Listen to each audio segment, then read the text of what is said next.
दोस्तों, मैं लेखक और पत्रकार अमूल दवे मेरे YouTube मंच एस्ट्रोपोली एनालिसिस में आपका हार्दिक स्वागत करता हूं। बहुत दिनों से कुछ पर्सनल प्रॉब्लम और दूसरे टाइट शेड्यूल की वजह से मैं वीडियो दे नहीं सका। इसके लिए मैं आपकी क्षमा चाहता हूं।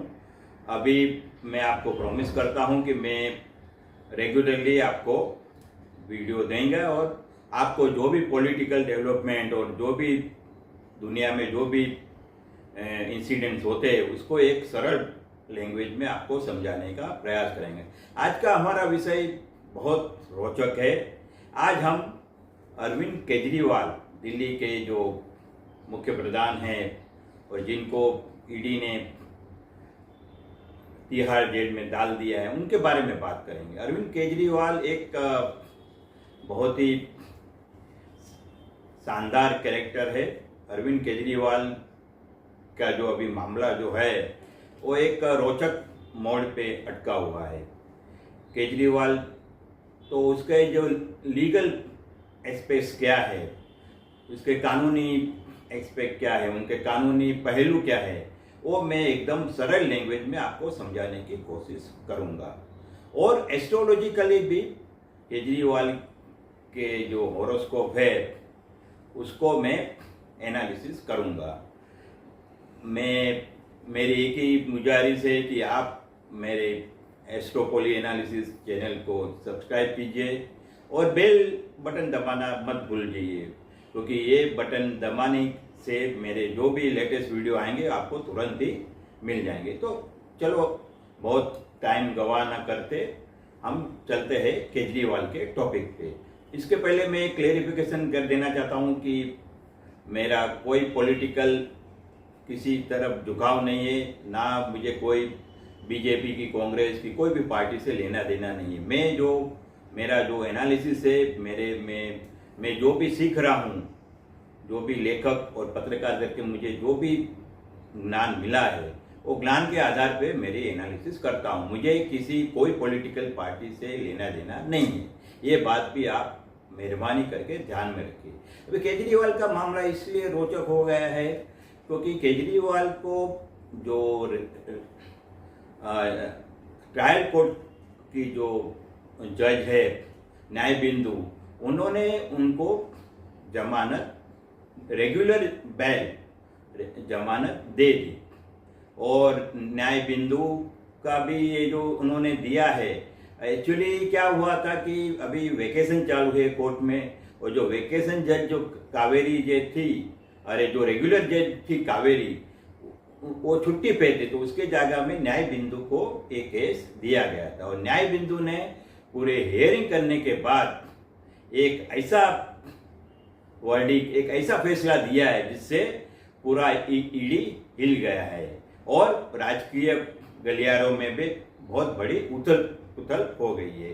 तो ये न्याय बिंदु ने ये कहा है कि ये जो उनके पास जब ये केस गया तो उन्होंने दोनों पक्ष के सुनने के बाद ये जो उनकी जो कमेंट है, जो उन्होंने वर्डिक्ट लिखा है, उसमें जो भी कमेंट लिखा है वो भी ईडी के लिए बहुत नुकसानकारक है। उन्होंने ये कहा है कि केजरीवाल के सामने का जो एक केस है, एक बायास मतलब एक पक्षपाती केस है। और दूसरा उन्होंने ये किया है कि मेलेफाइड इंटेंशन से, मतलब कोई बद इरादा से किया हुआ केस है, ऐसा न्याय बिंदु ने अपने जजमेंट में कहा है। अभी न्याय बिंदु ने अभी जो दूसरे जो है न्याय बिंदु को ये जो जजमेंट जैसा ही आया ऐसे ही उनको ट्रोल करना शुरू किया। और ये ट्रोल करना, कोई जज को ट्रोल करना ये कोई नई बात नहीं है। हमारे जो चीफ जस्टिस ऑफ इंडिया है माननीय धनंजय चंद्रचूड़, उनको भी कितनी टाइम ट्रोल किया जाता है, तो उनको भी न्याय बिंदु तो बेचारी एक पीएमएलए कोर्ट की एक वेकेशन जज है, तो उसको तो ट्रोल किया जाए, उसमें कोई आश्चर्य की बात नहीं है। लेकिन न्याय बिंदु ने जो जजमेंट देने के टाइम थोड़ी हरीनेस भी दिखाई है, थोड़ी उसने फटाफट किया है, ऐसा थोड़ा संकेत मिलता है। क्योंकि ईडी का ये कहना है कि न्याय बिंदु ने हमको सुना नहीं है, और ईडी का ये भी आक्षेप है कि ये जो न्याय बिंदु जो है उन्होंने जजमेंट देने के टाइम हमने जो डॉक्यूमेंट दिए उसका अभ्यास किया नहीं है। न्याय बिंदु से अगर कोई एकदम जोश में और उत्साह में जजमेंट देने के टाइम ये गलती जरूर हो गई है कि जो ईडी ने कहा कि आपका जो जजमेंट आएगा उसके पे हमें टेम्परेरी इंजेक्शन दीजिए जिससे हम इसको हाई कोर्ट में जा सके, लेकिन न्याय बिंदु ने वो टेम्परेरी इंजेक्शन देने की मनाही कर दी। और अभी जैसे उन्होंने न्याय बिंदु ने ये कहा कि मैं जजमेंट को रिजर्व नहीं रखेंगी, मैं तुरंत ही जजमेंट ने गई। इसलिए उन्होंने क्या किया कि जामीन का ऑर्डर पहले सुनाया और उनका जो जजमेंट था वो अपलोड उन्होंने वेबसाइट पे जो अपलोड करना होता है वो उन्होंने दूसरे दिन किया। तो ये तो ईडी जैसे जजमेंट का ऑपरेटिंग पार्ट और जो ओरली उन्होंने सुनाया कि तुरंत ही ईडी हाईकोर्ट के वेकेशन जज के पास पहुंच गई, और वेकेशन जज ने इवन जजमेंट अपलोड होने के पहले इधर भी वेकेशन जज जो हाई कोर्ट है उन्होंने भी थोड़ी घाई की है, थोड़ी एकदम उत्साह में आके उन्होंने उसके पे उनको जो केजरीवाल को जो जमानत की जो प्रोसीजर करनी थी उसके पे उन्होंने स्टे दे दिया। तो ये हाई कोर्ट ने ये स्टे दे दिया, और उसके उस दिन हाई कोर्ट ने स्टे दिया तो उनके पास जजमेंट की कॉपी भी नहीं थी, फिर भी हाई कोर्ट ने उसको स्टे कर दिया। ऐसा कानूनी प्रोसीजर तो ऐसा है कि एक टाइम अगर खास ट्रायल कोर्ट ने अगर किसी को जामीन दे दिया है तो फिर वो हाई कोर्ट में उसकी रिव्यू पिटीशन डाली जाती है और उसके सामने अपील की जाती है, और फिर हाई कोर्ट उसके हियरिंग करती है, और फिर अगर हाई कोर्ट वो जामीन रद्द करे तो केजरीवाल को फिर से जेल में जाना पड़ता था। लेकिन इधर हाई कोर्ट ने ईडी की बात सुनते और तुरंत ही इसके जो जजमेंट जो दिया है न्याय बिंदु ने उसके पे स्टे लगा दिया, और फिर उन्होंने दिल्ली हाई कोर्ट ने ये दोनों पक्ष को सुनने के बाद उसने अपना जो वर्डिक्ट है वो रिजर्व रख दिया। अभी इसके बाद में कल एक नई डेवलपमेंट हुई कल कि ये जो उन्होंने जो स्टे लगाया उसके सामने केजरीवाल के वकील मनु अभिषेक सिंघवी और दूसरे वो सुप्रीम कोर्ट में पहुंच गए कि ये स्टे जो लगाया है वो इलीगल है और इसको आप उठा दीजिए जिससे केजरीवाल की रिहाई का मार्ग खुला हो जाए। तो अभी कानूनी पहलू ऐसा है कि एक टाइम ट्रायल जज ने अगर दे दिया बेल तो बेल को रुकाने का बेल को अगर परमानेंट स्टे नहीं दे सकते। अगर बेल को परमानेंट स्टे देगा तो सुप्रीम कोर्ट ने ऐसे जजमेंट दिए है, सुप्रीम कोर्ट ने ये कहा है कि ऐसे परमानेंट स्टे नहीं दे सकते हो। उन्होंने जामीन दिया है, इसका मतलब तो हुआ कि आपका जामीन हाई कोर्ट रिजेक्ट कर रहा है, इस तरह के इसकी इफेक्ट आएंगी। ऐसा किसी को रोक नहीं सकते। एक टाइम जजमेंट आ गया ट्रायल कोर्ट का कि भाई इनको जामीन देना है तो हाई कोर्ट उसको रिव्यू करके बाद में वो जामीन रेगुलर हियरिंग करके उसको वो रद्द कर सकती है। हाई कोर्ट के पास ये पावर है, लेकिन हाई कोर्ट उसको परमानेंट स्टे दे नहीं सकती है, नहीं तो वो जजमेंट इनइफेक्टिव हो जाएगा जो न्याय बिंदु ने जो दिया है। अभी न्याय बिंदु ने जो जजमेंट दिया है, न्याय बिंदु ने वो ऐसे जजमेंट देने के हाई कोर्ट और सुप्रीम कोर्ट के जज भी कतराते हैं ईडी का मामला, क्योंकि आपको मालूम है कि पीएमएलए जो केस होता है वहां पे दूसरे क्रिमिनल केस से ये थोड़ा अलग होता है। जैसे कि क्रिमिनल केस में अभी कर्नाटक के फॉर्मर चीफ मिनिस्टर माजी जो मुख्य प्रधान है येदियुरप्पा, उसके सामने क्रिमिनल एक केस हुआ था मोलेस्टेशन का, तो जज ने उसको बोल दिया कि ये इतने बड़े आदमी हो थोड़ी भागने वाला, ऐसा करके उसको बेल दे दिया। यानी क्रिमिनल केस में क्या होता है कि आप वो जो प्रोसिक्यूशन होता है, जो फरियादी पक्ष होता है, उसको प्रूव करना रहता है कि भाई ये आदमी आरोपी है, ये आदमी ने ये गुनाह किया है। जबकि पीएमएलए कोर्ट में ऐसी एक कंडीशन है कि जो अभियुक्त होता है, जो जिसके आरोपी होता है, उसको ये प्रूव करना पड़ता है कि मैं इनोसेंट हूं, मैं निर्दोष हूं। इसीलिए पीएमएलए के जितने भी, इसीलिए ईडी और सीबीआई पे विपक्ष लोग भी बहुत उसका आलोचना करते हैं, क्योंकि ये इसका एक हथियार करके इस्तेमाल करते हैं एनडीए गवर्नमेंट, ऐसा विपक्ष का एक आरोप है।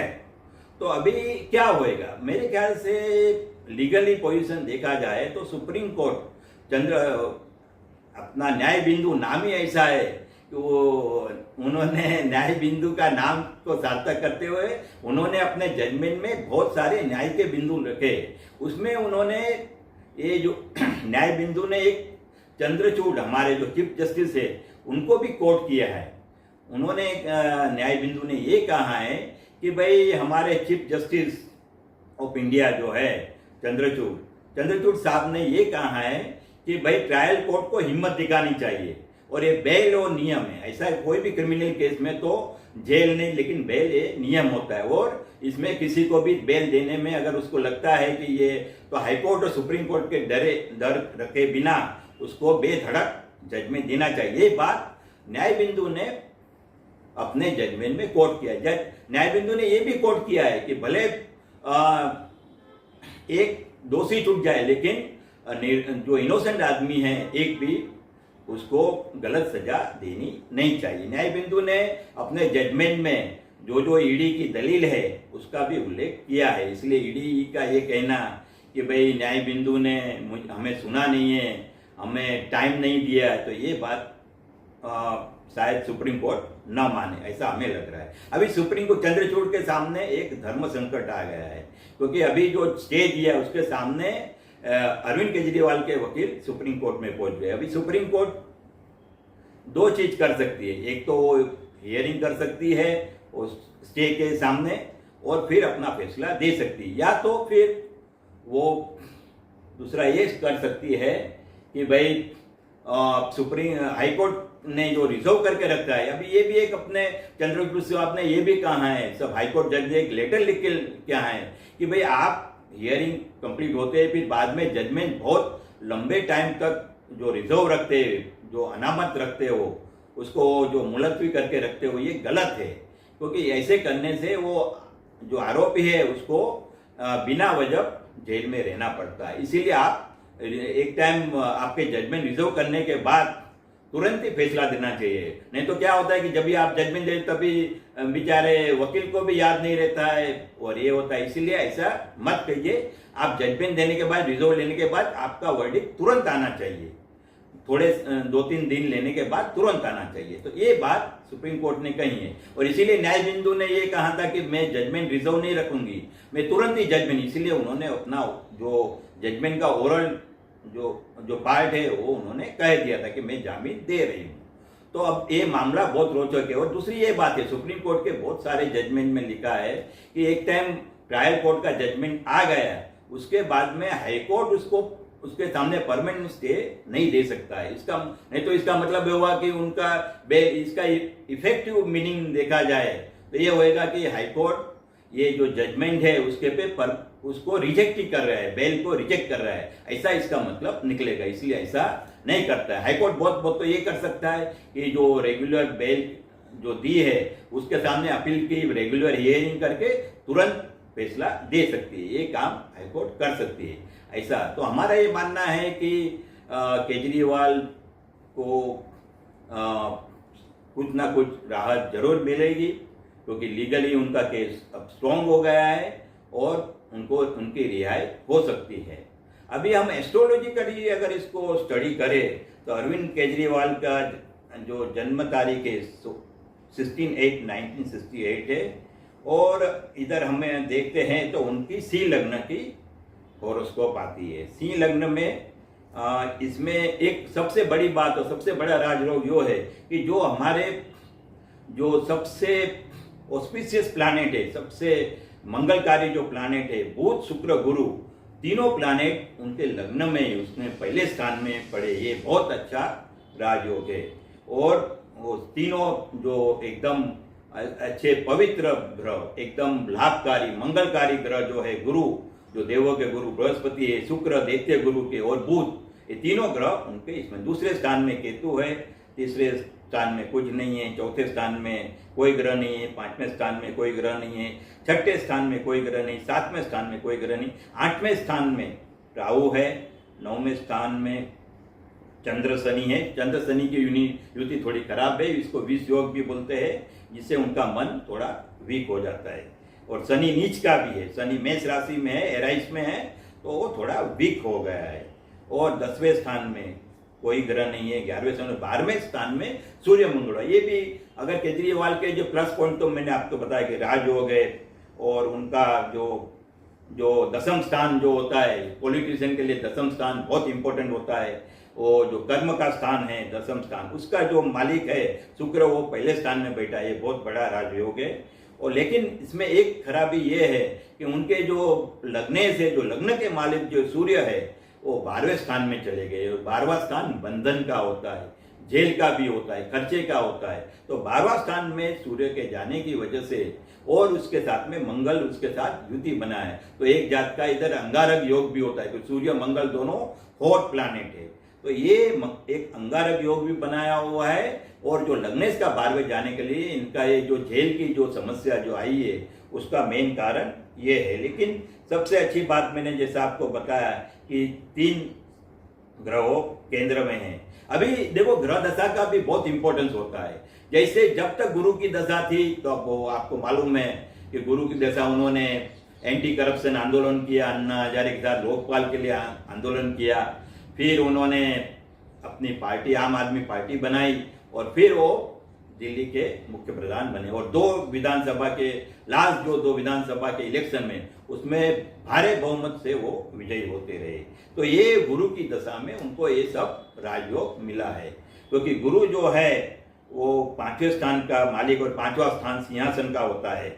ये 5वां स्थान का जो मालिक है, इसकी वजह से उनको ये अच्छा है। लेकिन जैसे गुरु की दशा खत्म हो गई, शनि की दशा आई, और शनि जो है, शनि उनका नीच का है, मैंने जैसे बताया, उनके भाग्य स्थान में बैठा है, एराइस राशि का है, वो नीच का है।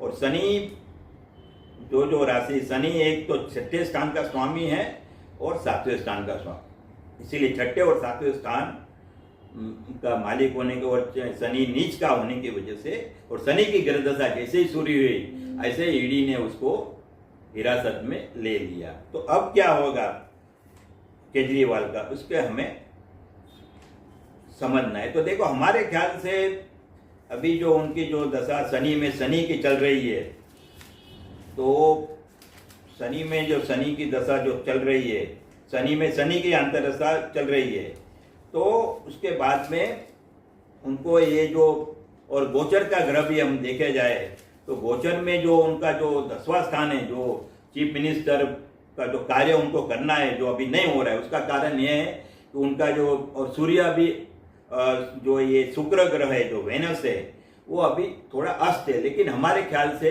ये जैसा ही वेनस का उदय होएगा, ऐसे ही केजरीवाल को कोई बड़ी राहत मिलेगी। तो ये हमारा ये एस्ट्रोलॉजिकल मानना है कि अभी जो एक टाइम ट्रायल कोर्ट ने उनको दे दिया है जामीन, तो अभी उनको, उनके लिए रिहाई कोई रुका नहीं सकता है, कैसे भी करके उनको रिहाई मिल जाएंगी। थोड़ा रुकना पड़े वो बात अलग है, धैर्य रखेंगे तो रिहाई जरूर मिलेगी। लेकिन केजरीवाल के लिए थोड़ा समय खराब है, जैसे कि हमने कहा शनि में शनि है, तो अभी उनको, और अभी जो रिसेंटली जो इलेक्शन हुआ है लोकसभा का, उसमें आपको मालूम है कि आम आदमी पार्टी जो इंडिया गठबंधन की एक पार्टी थी, जिन्होंने हरियाणा में और दिल्ली में कांग्रेस के साथ समझौता किया था, वो आम आदमी पार्टी का, और पंजाब में दोनों सामने लड़े थे कांग्रेस और आम आदमी, तो उनका परफॉर्मेंस अच्छा नहीं रहा है। दिल्ली के 7 सीट ये जो आम आदमी, आप और कांग्रेस हार गई है, जबकि केजरीवाल ऐसे दावा करते थे कि 7 सीट हम जीत जाएंगे। उन्होंने जो ये प्लान बनाया था कि जेल का बदला वोट में, तो वो उनका जो आखिरी जो कैंपेन है वो पूरी विफल हो गई है। तो केजरीवाल के समय खराब है, और इसीलिए अभी वहाँ पे इलेक्शन तो असेंबली का 2025 में होगा। लेकिन उसके लिए एक बात अच्छी है कि उनकी आम आदमी पार्टी है, उनका हॉरोस्कोप बहुत मजबूत है, और इसी वजह से आम आदमी पार्टी अभी एक नेशनल पार्टी बन गई है। और उनका केजरीवाल को थोड़ा स्ट्रगल होएगा 2-3 साल, लेकिन वो फिर से वापस आएंगे, ऐसा हमारा मानना है। 2-3 साल उनके लिए बहुत स्ट्रगल के है, लेकिन वो स्ट्रगल में से बाहर आके उनकी पार्टी का हॉरोस्कोप अच्छा होने की वजह से और वो मेहनत करेंगे तो जरूर आएंगे। तो धन्यवाद। ये था हमारा केजरीवाल पर का हमारा एस्ट्रोपोली एनालिसिस, और आपको अगर ये वीडियो अच्छा लगे तो जरूर वो कीजिए। अभी मेरे नेक्स्ट वीडियो में मैं जो नरेंद्र मोदी जी हमारे जो पंत प्रधान है, उन्होंने तीसरी टाइम शपथ ग्रहण करके एक इतिहास बनाया है, तो उन्होंने जो शपथ ग्रहण जिस वक्त लिया है उस वक्त के हॉरोस्कोप की मैं एनालिसिस करूंगा। जरूर वो वीडियो आप सब देखिए। आप सब ने मुझे आखिर तक सुना, इसलिए आपका अभिनंदन। जय हिंद।